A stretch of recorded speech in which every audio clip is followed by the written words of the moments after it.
Herd was wrestling with death, as he often did.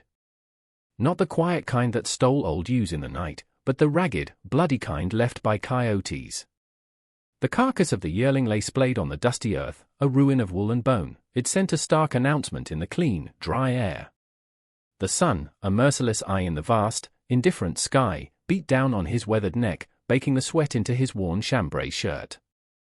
He grunted, leveraging the remains towards the shallow ditch he dug beyond the north fence, the drag of it a familiar ache in his shoulders. It was grim work, necessary work. What was left, the coyotes had already claimed the best of it, leaving sinew and splintered bone picked clean.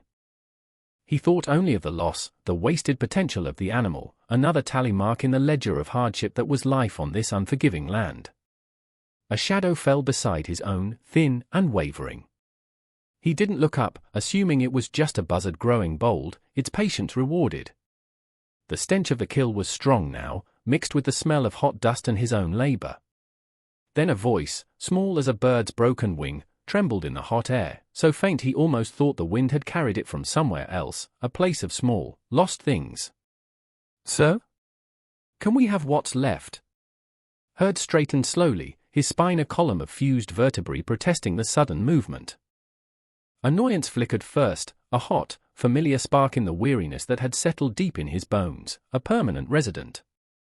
Vagrants, most likely, their desperation a common currency in these lean times.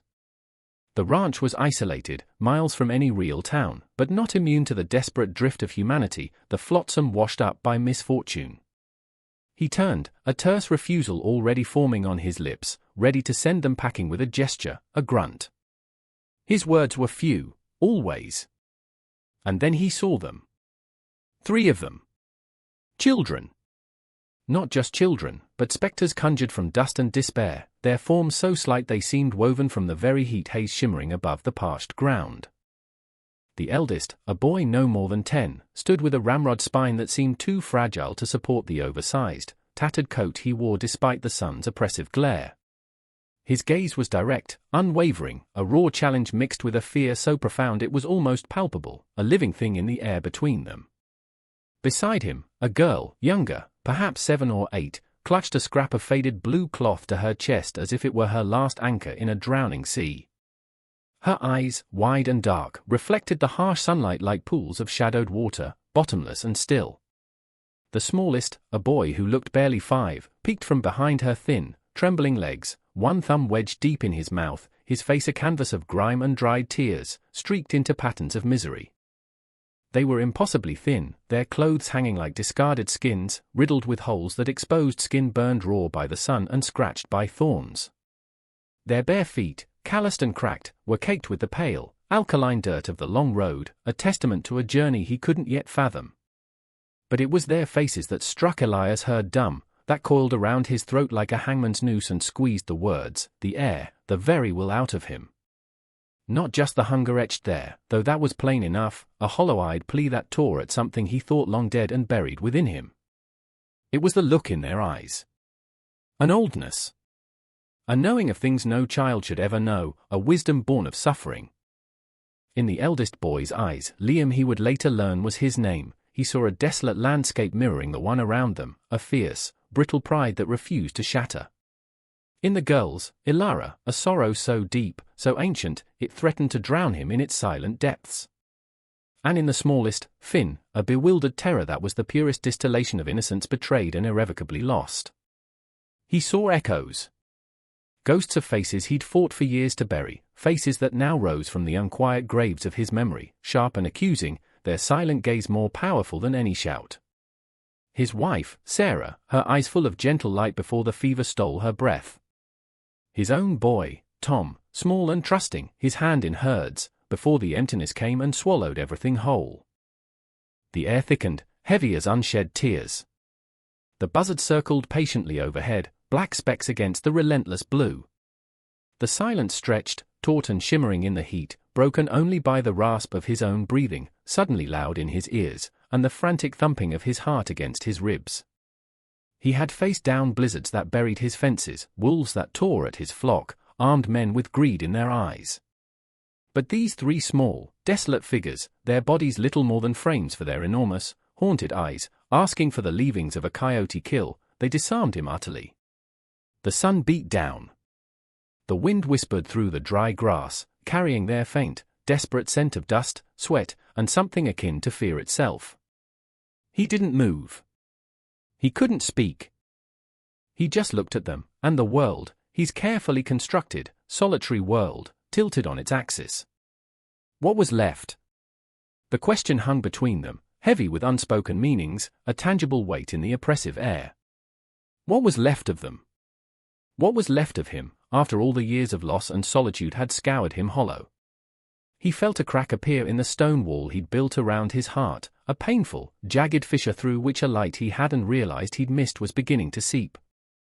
The heat haze shimmered over the distant mesas, making them tremble like a mirage, unreal and yet terribly present. The boy, Liam, did not flinch under his gaze. His small, chapped lips pressed into a thin, determined line. He was waiting. They were all waiting. The silence was his answer, for a moment longer than he intended, a silence born not of refusal, but of a profound, unsettling recognition. The silence held, a living thing. Herd felt the weight of their gaze, the unspoken plea that was louder than any cry. His first instinct, born of long habit and the harsh lessons of solitude, was to guard his meager peace, to send them on their way with a crust of bread and a gruff warning. This land-bred hardness, softness was a vulnerability, an invitation to ruin. But the image of those three faces, etched with a sorrow that resonated with the hollow chambers of his own heart, refused to be dismissed. Sarah's eyes, Tom's small hand, the memories, unbidden, were a fresh ache. He looked from the children to the carcass, then back to the ditch. The thought of them picking at those ravaged remains turned his stomach. He was a hard man, yes, but not cruel. Not anymore. Not like this. He cleared his throat, the sound rough, unused. "That's not fit," he said, his voice gravelly. The words felt strange on his tongue, too small for the enormity of the moment. Liam's eyes narrowed slightly, suspicion flaring. Ilara shrank further behind her brother, her grip tightening on the blue cloth. Only Finn, the smallest, shifted his gaze from Herd to the discarded animal, a flicker of something unreadable in his wide eyes. Herd turned without another word and walked towards the low-slung ranch house, its weathered timbers blending into the dun landscape. He didn't look back to see if they followed. He knew they would. Desperation was a relentless pursuer. Inside, the house was cool and dim, smelling of wood smoke, old leather, and loneliness. He moved with an economy born of years alone, pulling a loaf of dark bread from the cupboard, a hunk of cheese, 3 apples from a bowl on the rough-hewn table. It wasn't much, but it was food, clean and wholesome. He hesitated, then ladled cool water from the pail into 3 tin cups. His hands, gnarled and stained from work, felt clumsy handling the simple provisions, as if he'd forgotten such small domestic rituals. He carried it all out to the porch, setting it down on the worn wooden planks. The children stood a short distance away, huddled together like frightened quail, their eyes fixed on him. They hadn't moved closer to the house. "Here," he said, gesturing to the food. He retreated a few steps, giving them space, leaning against a porch post, his arms crossed. He watched them. Liam approached first, cautiously, his movements stiff. He inspected the food, his small nose twitching, then looked back at Herd, a silent question in his eyes. Herd merely nodded, his face unreadable. Liam then gestured to his siblings.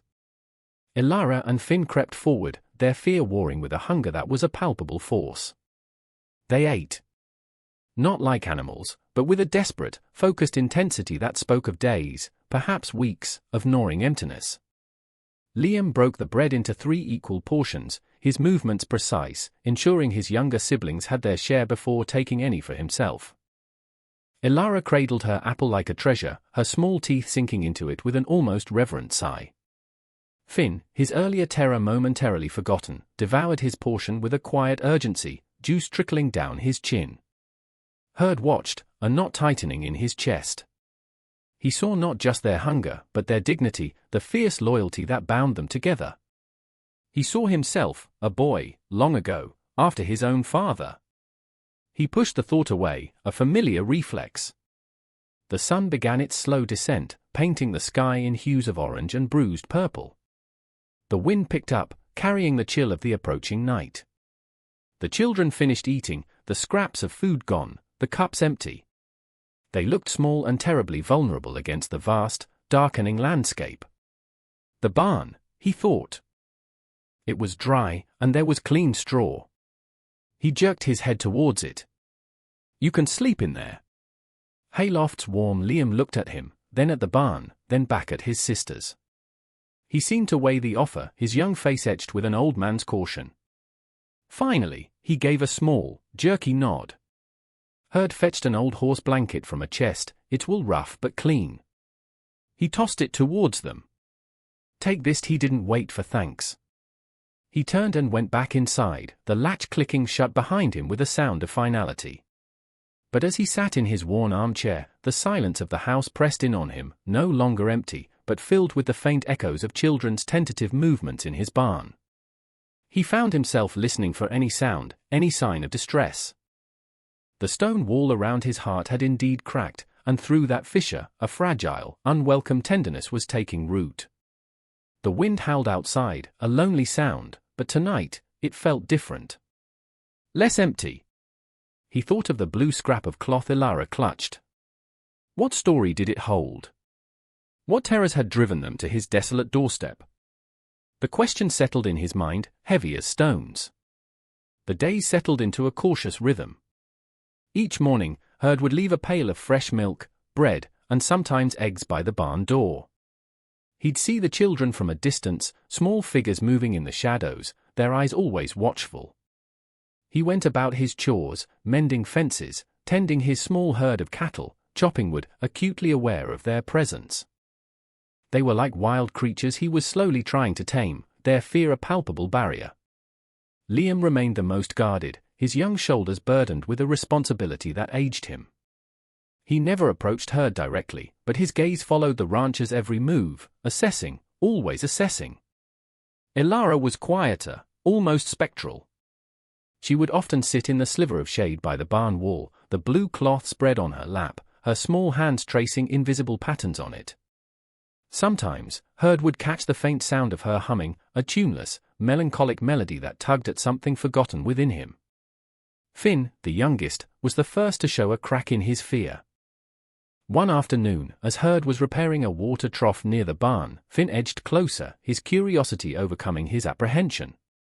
He watched, eyes wide, as Herd worked the hammer and nails, his small face serious. Herd didn't acknowledge him directly, continuing his work, but he slowed his movements, made them less abrupt.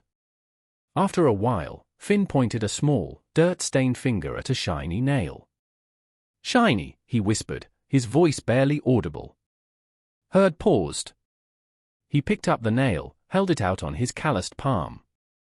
Finn hesitated, then darted forward, snatched the nail, and scurried back to his siblings, clutching his prize. It was a small thing, a nothing, but it felt like a shift, a loosening of the tight knot of fear that bound them. Slowly, fragments of their story began to surface, not in words spoken to him, but in overheard whispers, in their reactions to the world around them. One evening, a coyote pack howled closer than usual. Herd saw Liam instinctively pull his siblings tighter, his face pale, his eyes darting towards the darkness with a knowledge of predators that wasn't just about four-legged ones. Another time, Ilara flinched violently when Herd's axe struck a log with a sharp crack, her eyes filling with a terror that seemed disproportionate to the sound. She pressed her face into Liam's side, trembling. Herd saw the gesture, stored it away. The blue cloth, he realized, was all that was left of their mother's dress, a tangible link to a life before. He found a small, discarded wooden block one day, roughly carved into the shape of a bird. He sanded it smooth, left it where Ilara might find it. The next day, it was gone. He saw her holding it later, turning it over and over in her small hands. They had fled, he pieced together, from a place of shadows and hunger, a place where a man with a heavy hand and a cruel voice ruled their small world after their parents were taken by a sickness that swept through their village like a prairie fire. They had walked for weeks, sleeping in ditches, begging for scraps, always moving, always afraid.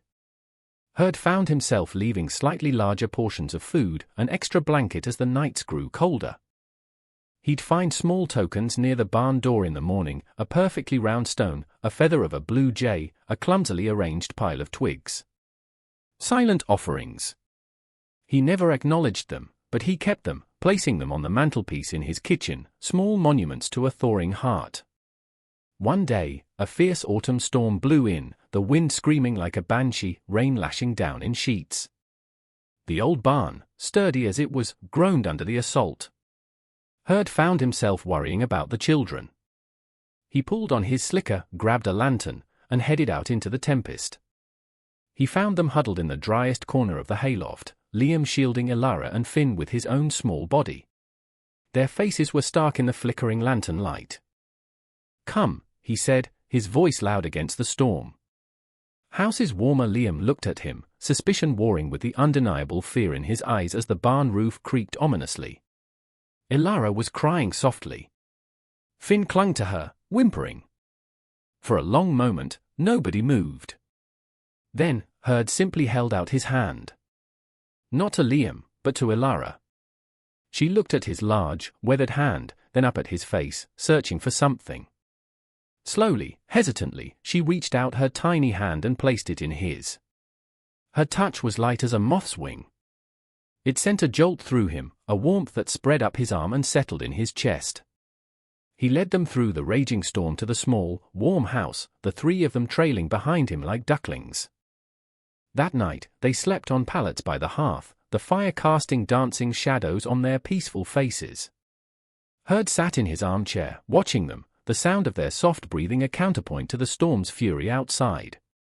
The wall around his heart was crumbling, stone by stone. The peace that settled in the small ranch house was fragile, like new ice on a pond. The children, now sleeping indoors, brought a hesitant life to its quiet corners. Ilara sometimes hummed her soft, sad tunes while sketching in the dust on the floorboards with a twig. Finn, emboldened, would follow Herd at a cautious distance as he did his chores, his questions small, curious pebbles dropped into the silence. Liam remained the most reserved, his watchfulness a constant presence, yet even he began to unbend, a rare, fleeting smile occasionally touching his lips when Finn laughed, or when Herd showed him how to whittle a piece of scrap wood into a recognizable shape. The blue cloth of Ilara's was now carefully folded on a small shelf Herd had cleared for their few belongings. The days grew shorter, a chill edge to the morning air hinting at the winter to come. Herd found himself thinking about school, about proper clothes, things he hadn't considered for years. He was mending a harness on the porch, the rhythmic work a comfort, when he saw the dust cloud on the horizon. It wasn't one of his own making, nor that of a neighbor. This was deliberate, purposeful, moving too fast for a casual rider. A knot of unease tightened in his gut. He set down the harness, his gaze fixed on the approaching rider. Liam, who had been trying to coax a squirrel closer with a piece of bread, froze. He saw the dust cloud too, and an instinct, primal and sharp, sent him scrambling towards the house, his small face a mask of sudden fear. "Ilara!" Finn, his voice was a choked cry. The children knew that fear. It was an old companion. They vanished inside the house like smoke. Herd stood, his body a solid, unmoving bulwark. The rider galloped into the yard, reining in his horse sharply, the animal snorting and stamping. The man was burly, dressed in a dusty black coat, a tarnished badge pinned crookedly to his chest. His face was florid, his eyes small and mean. "Sheriff Grice," he announced, his voice carrying an unearned authority. "Looking for runaways. 3 of them. 2 boys and a girl. Stole from the county orphanage. You seen them, old man?" Herd's expression didn't change. His eyes, the color of a winter sky, were flat and cold. "Orphanage," he said, his voice a low rumble. "This is private property. No orphans here." Grice spat a stream of tobacco juice near Herd's worn boots. "Don't play dumb with me. They came this way. Scrawny little rats. The girl's got a penchant for blue fabric, the older boy's a thief." He squinted at the house. "They in there?" The door to the house remained shut, but Herd could feel the terror radiating from within, almost see their small faces pressed to a crack in the wall, hearts hammering. He thought of Ilara's trembling when the axe fell, Liam's protective stance, Finn's wide, haunted eyes when they first arrived. He remembered the raw hunger, the desolate hope. These were not rats. They were children who had seen too much. Like I said, Herd repeated, his voice dropping lower, each word chipped from stone. No one here but me. Grice's eyes narrowed. He swung a leg over his saddle, landing heavily on the ground.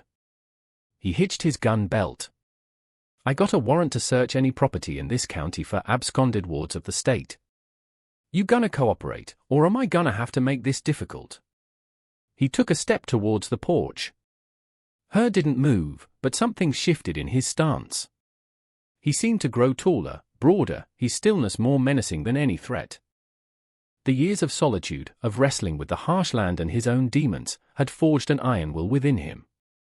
The wind, which had been a gentle sigh, seemed to die down, the silence amplifying the tension. This ranch, Herd said, his voice quiet but carrying the weight of undisputed ownership, and everything on it, is under my protection. He took one small step forward, positioning himself squarely between Grice and the door. It wasn't a threat of violence, not yet, but a statement of immovable intent. The lines around his mouth were grim. His hands, calloused and strong, hung loose at his sides, but they looked capable of anything. Grice hesitated. He looked at Herd's weathered face, the unyielding set of his jaw, the sheer, implacable certainty in his eyes. There was no fear there, only a cold, hard resolve. He saw a man who had nothing left to lose and, perhaps, something new he was willing to defend to the death. The sheriff was a bully, used to easy intimidation. This was different. This was a rock against which he might break. You harboring fugitives, old man, Grice blustered, but his voice lacked its earlier conviction. That's a serious offense. Herd's gaze didn't waver. They're children. Not fugitives. And they stole nothing that wasn't already stolen from them, their childhood, their safety. The words, simple and direct, hung in the air. For the first time, Herd spoke of them not as abstract responsibilities, but as individuals deserving of defense. Grice looked from Herd to the silent, shuttered house, then back again. He licked his lips. The silence stretched. The only sound was the jingle of his horse's harness and the distant caw of a crow. He saw something in Herd's eyes that mirrored the desolation of the land itself, something ancient and formidable. He wasn't just an old rancher, he was a guardian at a gate Grice suddenly had no stomach to force. With a curse under his breath, Grice backed down. You ain't heard the last of this, he snarled, but it was an empty threat. He remounted his horse clumsily, yanking on the reins with unnecessary force. He cast one last, hateful look at Herd and the silent house, then spurred his horse and galloped away, leaving only a fading cloud of dust and the echo of his frustrated anger. Herd stood watching until the rider was a mere speck on the horizon. Only then did he let out a slow breath. He turned towards the house. The door creaked open a fraction. 3 pairs of eyes peered out. The dust settled. The silence that returned was different now, not the tense stillness of confrontation, but the quiet hum of safety regained. Herd walked to the door, his boots heavy on the porch boards. He pushed it open gently. Liam, Ilara, and Finn stood huddled just inside, their faces pale but their eyes fixed on him with a mixture of awe and dawning relief. Ilara still clutched her wooden bird. Finn's thumb was firmly in his mouth. Liam, however, stepped forward, his small frame trembling slightly. He stopped in front of Herd, looked up into the rancher's stern, weathered face. He won't come back?" Liam asked, his voice barely a whisper. Herd looked down at him, and for the first time, a faint softness touched the harsh lines around his eyes. "No, son," he said, the word the son slipping out, natural and unforced. "He won't be back." The relief that washed over the children was a visible thing, like a storm cloud breaking to reveal the sun. Ilara let out a shaky breath. Finn tentatively removed his thumb from his mouth. A fragile, unspoken understanding passed between Herd and the three small souls he had sheltered, an understanding forged in shared fear and unexpected courage. The shadow of Sheriff Grice and the cruel institution he represented receded, leaving behind not a void, but space for something new to grow. The days that followed unfolded with a gentle cadence. The coming winter, once a looming threat, now promised cozy evenings by the fire, stories read from one of Herd's few books, the smell of baking bread filling the small house. The children's laughter, tentative at first, then more frequent and robust, became the new soundtrack of the ranch. Ilara's humming now held notes of contentment, and her drawings in the dust evolved from stark, fearful lines to depictions of the ranch, of animals, of a tall, quiet man who kept them safe. Finn, no longer a shadow, chattered endlessly, his curiosity a bright spark. Liam, the weight visibly lifting from his shoulders, began to act his age, exploring the creek, learning to skip stones, even managing a clumsy attempt at helping Herd with small chores, his initial suspicion replaced by a fierce, quiet loyalty.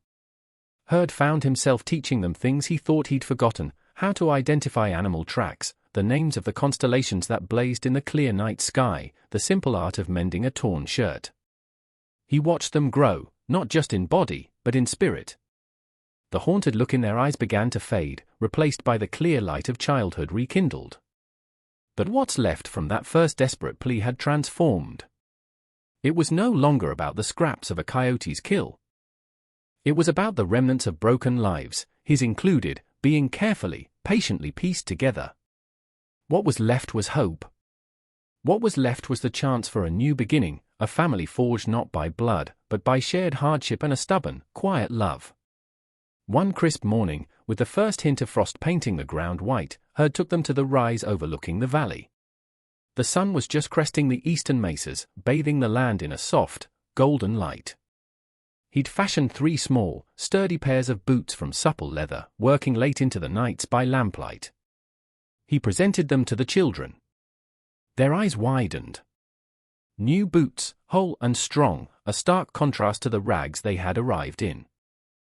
As they tried them on, their small faces glowing, Herd felt a profound sense of peace settle over him, a warmth that had nothing to do with the rising sun. He was no longer just Elias Herd, the solitary rancher. He was their guardian, their anchor. They were his. He looked out at the vast, sprawling land, no longer a symbol of his isolation, but a legacy, a home. The silence that enveloped them now was not one of fear or loneliness, but of shared contentment, of belonging. The wind whispered through the tall grasses, no longer carrying secrets of sorrow, but murmuring promises of a future.